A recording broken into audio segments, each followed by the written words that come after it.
강호순 같은 경우에는 또 특히 자기 통제에 굉장히 능했다고 들었거든요. 네. 네. 자기도 통제를 잘하고 특히 상대방을 조종하는 능력이 워낙 뛰어나가지고 저도 그 첫 장면에서 처음 만날 때 0.1초 사이에 심부름을 할 뻔했어요. 저도. 이렇게 들어가서 문 열고 들어가는 순간에 이야기하려면 물이라도 들고 와야지 맨손으로 오시면 안 되죠. 이렇게 얘기를 하는 거예요. 저도 모르게 그냥 물 가지러 가거든요. 이게 심부름 하는 거예요.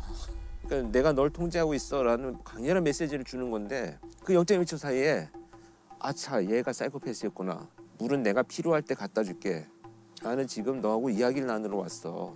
그렇게 먼저. 아주 친절하고 단호한 의사표현을 했죠.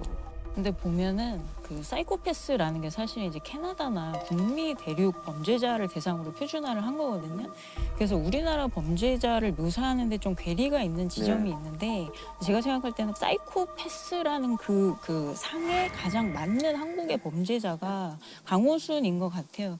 그러니까 입심이 좋고 말을 번지르르하게 잘해서 이제 피상적인 매력이 있는 건데 사실 정남규 같은 경우는 사회 부적응자에 가깝고 강호순 같은 경우가 언변이 굉장히 유창해서 곤란한 질문이 오면 그걸 잘 피해가고 대화를 주도하면서 그 본인이 끝까지 이제 통제권을 쥐려고 하고 그 강호순은 굉장한 그 성적인 자신감이 있어요. 실제로 이제 강호순은 결혼을 4번 했거든요. 그러니까 외국에서 얘기하는 사이코패스 기준에서 그런 이성적인 관계라든지 결혼이나 동거를 여러 번 한 사실 뭐 유영철, 정남규 다 해당이 되지 않고 유일하게 강호순만 그런 이성에 대한 자신감과 뛰어난 언변과 그런 걸 이용한 또 범죄를 저지르죠.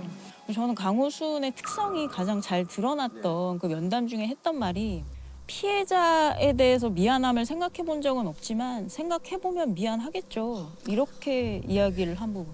근데 그 안에서도 이제 공감 능력이 없고 감정이 굉장히 얕고 피상적이고 그리고 죄책감도 없고 후회도 없고 이런 특성들이 그 안에 잘 드러나는 것 같아요. 그래서 저는 그 이제 일부 자백을 하고 있을 때 이제 투입이 돼서 자백을 하기 위한 면담을 시작을 했는데 이 손을 이렇게 탁자를 치면서 나하고 이럴 시간에 DNA라도 하나 더 찾는 게 빠를 텐데 이런 얘기를 했었어요. 그래서 제가 충분히 찾고 있어. 며칠 걸릴 텐데 찾을 거야 걱정하지 마. 이런 식의 대화가 진행이 됐거든요. 그러니까 뭐 어떤 이 범죄를 왜 저지르는 이런 게 아니고 통제하고 통제당하고 막 나도 너 막 통제하고 막 이런 치열한 기싸움이 기싸움. 느껴지네요.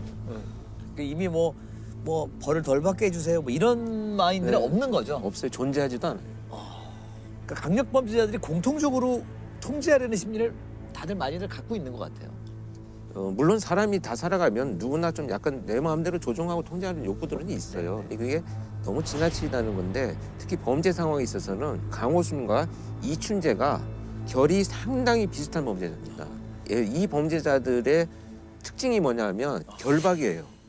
그 결박이 갖는 의미는 피해자를 살려둔 상태에서 최대한의 나의 모든 환상과 할 수 있는 일들을 다 성취하겠다라는 욕구에서 나온 거거든요. 그래서 범행 도구를 사용하지 않고 피해자의 의복으로만 결박을 해요. 이춘재도 결박이 굉장히 많이 나왔고 그런데 이춘재 사건에서 보면 우리가 8차 사건에 억울한 분이 이제 밝혀졌잖아요. 이때 왜 그랬냐면 결박이 나타나지 않았거든요. 그래서 패턴이 바뀌었다라고 그 당시 수사에서는 판단했던 거예요.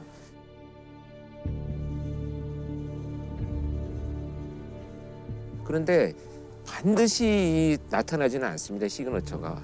환경에 따라서 실패할 수도 있는데 문제는 뭐냐? 그렇게 실패를 하게 되면 그 다음 사건에서 훨씬 더 많이 나와요.